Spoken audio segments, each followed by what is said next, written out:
महाराज जी, वैसे तो अपने सुख और आनंद की प्राप्ति के लिए मनुष्य कुछ भी करता है, फिर भी वो संतुष्ट नहीं रहता, कुछ और की नहीं, तलाश ऐसे बनी रहती है ऐसे उसकी। नहीं है।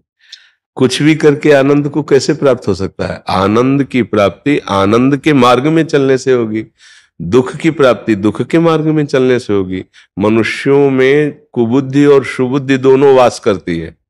जिसकी सुबुद्धि होती है वो आनंद के मार्ग का चयन करता है, और जिसकी दुर्बुद्धि होती है वो आनंद के लोभ में कुमार्ग का चयन करता है। प्रायः मतलब 100 में 1-2 की बात नहीं करते, नहीं, आनंद की खोज कुमार्ग में हो रही है प्रायः। आनंद कहाँ है? संसार में अगर आनंद होता तो संसार को बनाने वाले ने ऐसा लिखा है, दुखालयम अशाश्वतम। अशाश्वत माने नाशवान, और दुखालय माने दुख देने वाला। इस मृत्यु, इसका नाम पहले सुनो क्या है, मृत्यु लोक। मृत्यु लोक, यहां सब कुछ मरने वाला है। कब मरेगा इसका कोई निश्चित समय हमें पता नहीं, लेकिन बनाने वाले ने पता है कि हमारा शरीर कब छूटेगा, आपका कब शरीर छूटेगा, कौन सी वस्तु कहाँ नष्ट हो जाएगी, पर मरेगी सब वस्तु, व्यक्ति, स्थान, सबका नाश। तो यहाँ सुख नहीं है, दुखालयम। हर वस्तु में दुख है, हर भोग में दुख है। सुख है तो अपने आत्मस्वरूप श्री भगवान में है। जब तक हम गुरुवाणी का हृदय में अनुसरण नहीं करते, गुरुदेव के वचनों का, तब तक आनंद का अनुभव नहीं हो सकता। देखो, खूब रुपया कमा के, खूब नाना प्रकार के मनमानी आचरण करके कौन सुखी है? बताओ, इतने में से आप ऐसे कौन हो जो संसार के भोगों को नहीं भोगे हो? या छोटे मोटे, थोड़ा बड़ा, अधिक कम, आपने कुछ ना कुछ तो संसार का, तो आप बोलो क्या सुख है? फिर वही नवीन लालसा है, तो सुख तो नहीं मिला ना। सुख तो तब है जब हमको सुख मिलेगा तो हमारे हृदय में आ जाएगा, अब कछु नाथ न चाही मोरे। ये सुख की पहचान है। फिर हृदय में कोई चाह नहीं रह जाएगी।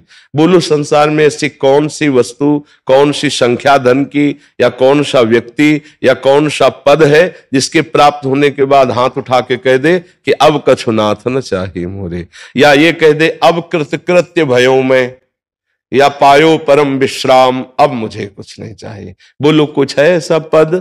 कोई धन की संख्या, आप जितनी संख्या का नाम लेंगे उससे बड़ी संख्या वाले इस संसार में है, पर असंतुष्ट है, क्लेशित है, अशांत है। वो और बढ़ना चाहते हैं। जिनकी अरबों की संपत्ति है वो खरब में पहुंचना चाहते हैं, वो और आगे बढ़ना चाहते हैं। किसी को विश्राम नहीं। विश्राम है तो जो नाम जापक है, गुरुमुख से मिला हुआ नाम, वही विश्राम प्रदान करता है। भगवान के नाम रूप लीला धाम, ये विश्राम का हेतु है। तो आपको समझ में आ रहा है? उसी का हम वर्णन कर रहे हैं कि सच्चा सुख गुरुमुख से मिला हुआ नाम, उसी को जपो। फिर धीरे धीरे देखो, जो असत आचरण है उनमें खुद अरुचि हो जाएगी। अभी महत्व है उनका, अभी उनमें सुख बुद्धि है। अगर आज का सत्संग सुना हो किसी ने, इनमें से सुना, किसी ने सुना है ना? यही था, आपका चिंतन ही आपको भोगों में सुखानुभूति कराता है। यदि आपका चिंतन ना हो तो भोगों में सुख नहीं है, पक्का। अगर आपका भगवत चिंतन चालू हो जाए तो अभी घृणा होनी शुरू हो जाएगी। अच्छा, कौन सा ऐसा सुख है? संसार में सब सुखों को 3 में बांध दिया गया है। पूरे विश्व के सुखों को एक बांध लिया गया काम भोग में, एक धन के, और एक यश कीर्ति मान नाम प्रतिष्ठा प्रणाम नमस्कार, तो उसे कहा गया कंचन कामिनी कीर्ति। 3 ही में बांध दिया गया है, और तीनों को लगभग लगभग सब कोई। कौन सा सुख है भाई? क्या सुख है? देखो, शरीर क्या है? जब आप विवेक से देखो तो क्या है शरीर? ऊपर से चमड़ी लगी हुई नहीं, गंदी गंदी है, गंदगी भरी हुई है। अच्छा, जिन भोगों को हम भोगना चाहते हैं वो सब गंदगी के द्वार हैं। विवेक से देखो, सकुचाने की जरूरत नहीं। अच्छा, जो हम खा रहे हैं वो सब गंदगी बन रहा है। यहां है कौन सा सुख भाई? सोचो, कौन सा सुख है? और इसी में हमारा पूरा जीवन जा रहा है। ऐसा भ्रम होता चला जा रहा है, इतनी राक्षसी बुद्धि पैदा होती जा रही कि जिस शरीर को हम बड़ा प्यार करते हैं, ऐसे ही दूसरे शरीरों के साथ हम कैसा बर्ताव करते हैं। सोचो, किस लिए? केवल हमको ये भ्रम हो गया कि ये सुख है, तो उसको कितना हम लूट लें, बस पापाचरण शुरू हो गया। क्या ये विश्राम है? क्या ये सुख है? देखो ना, थोड़ी देर का 5 मिनट 10 मिनट का गलत चिंतन हमसे ऐसे आचरण करा दिए कि पूरे आजीवन कारावास या फांसी की सजा। कितनी बड़ी गलती हो गई, हमारी सोच खराब हो गई, हमारा चिंतन खराब हो, तो वही आनंद ढूंढ रहे हो। तुम जिस आनंद की खोज कर रहे हो वो वही है। ये देखो, इसका परिणाम देखो ना, जितने रोग हैं, जितनी जेल है, सब उसी से भरी तुम्हारी आनंद की खोज में। इसका मतलब दिशा तुम्हारी गलत है। तो फिर लौटो, गुरु चरणों का आश्रय लो और उनके द्वारा दिए हुए नाम से आप फिर प्रकाश पाओगे कि ये इस आनंद का मार्ग है। और आनंद कहीं बाहर नहीं, आप चाहे जहां घूम आओ, कहीं आनंद मिले तो हमें बताना कि हमको यहां आनंद मिला। आनंद मिलता है आपके हृदय में। अगर यहां आपको आनंद मिल रहा है ना, तो आपके हृदय में बात सुनकर शीतलता हो रही, तो अंदर मिल रहा है आनंद, बाहर नहीं है। यही एक ऐसा आदमी आ जाए जो पापाचरण करने वाला हो और संतों से द्रोह करता हो, वो देखकर बैठे बैठे जलेगा, उसको बिल्कुल आनंद नहीं मिलेगा। और आप श्रद्धा से आए हो कि हम भगवान के भक्त के पास चलते हैं, संत के पास चलते हैं, तो आप श्रद्धा से वचन सुन रहे हो, तो आपके हृदय में आनंद हो रहा है। आनंद के लोभ से ही तो बैठे हो, यहां नहीं बैठे हो। तो आनंद कहां रहा है? बाहर नहीं है, वो आपके अंदर है।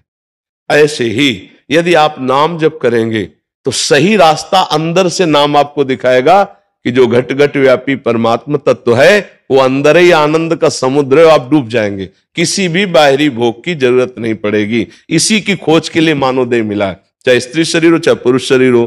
पर हम लोगों की दिशा गलत हो गई।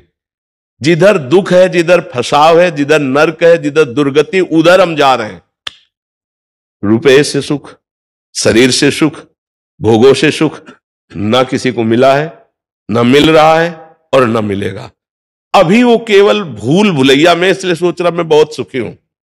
लेकिन परिणाम की तरफ देखो, जिस दिन शरीर छूटने वाला होगा तो जितने संबंध सब छूट जाएंगे, शरीर छूट जाएगा, कमाया हुआ धन, व्यवहार सब छूट जाएगा। अब जाना आपको अकेले हैं, अब आपके पास क्या रहा? अगर नाम जप नहीं किया तो आप कोरे के कोरे खाली हाथ जा रहे हो, केवल पाप कर्म और पुण्य कर्म लेके भोगोगे जाके। इसलिए सुख की खोज के लिए सबसे पहले गुरु का वर्ण करो। गुरुदेव के द्वारा दिए हुए उपदेश, उनका नाम, वो आपके जीवन को रास्ता दिखाएगा, अंदर का रास्ता दिखाएगा। भगवत मार्ग बाहर दौड़ने का नहीं है, ये अंदर चलने का मार्ग है। अगर समझ पा रहे हो आप तो समझ पा रहे हो, क्योंकि ये अध्यात्म है।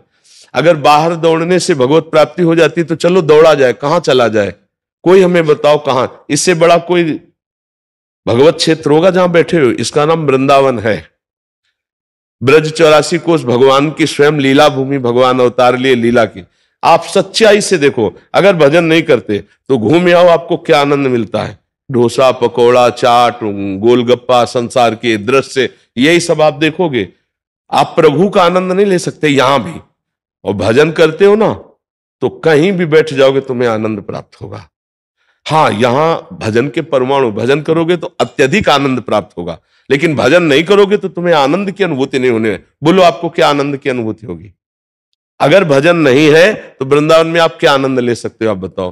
प्रभु से प्रेम नहीं है, भजन नहीं है, तो आपको क्या आनंद दिखाई देगा? आपको बस ये दोष दर्शन होगा कि यार यहाँ भी ऐसे लोग हैं, यहाँ और बढ़िया गरम गरम धुआं उठ रहा है, आप डोसा बनवा के खा लो, चाट पकौड़, बोले बड़ा आनंद है वृंदावन में। क्या पाए वृंदावन में आके? पाए क्या? वृंदावन का आनंद तो यह है कि एक कोने में कहीं बैठ करके यमुना किनारे या किसी लता के नीचे आंसू बहाते हुए नाम में डूबते, प्रभु के चिंतन में डूबते, या बिहारी जी के सामने जाके रो रो करके उनके क्या हो भाग्य आज मुझे। पर बिहारी जी से बात करने की ताकत कहाँ है? बिहारी जी से प्रार्थना करने का मन कहाँ है? वो तो भोगों में भाग रहा है। हाँ, ऐसा जरूर हो सकता है कि मैं इस समस्या में फंसा हूं, निकाल दो तो मैं तुम्हें इतना भोग लगा दूंगा, ऐसा जरूर कह सकते हो। अनंत ब्रह्मांडों के स्वामी, उनको तुम्हारे भोग की जरूरत नहीं। तो हम लोग गलत दिशा को जा रहे हैं सखी, सही दिशा गुरु प्रदान करता है। तो गुरुजनों का आश्रय लेकर नाम जप करें, विचार पूर्वक देखें कि आज तक हमने खाया पिया भोगा सब, लेकिन उसमें सुख कहां है? तो अब जो बची है उम्र, उसको सत्कार्य में करते हुए नाम जप लो। बस नाम जप नहीं है तो कुछ नहीं। हमारा ये मतलब जोर से चीख चीख करके पुकार कर कहना है, चाहे जो साधना कर लो, यदि नाम जप नहीं है तो परिणाम में कुछ नहीं है। ये हम खूब अनुभव की बात। तो सब लोग नाम जपने में कोई पैसा नहीं लगता।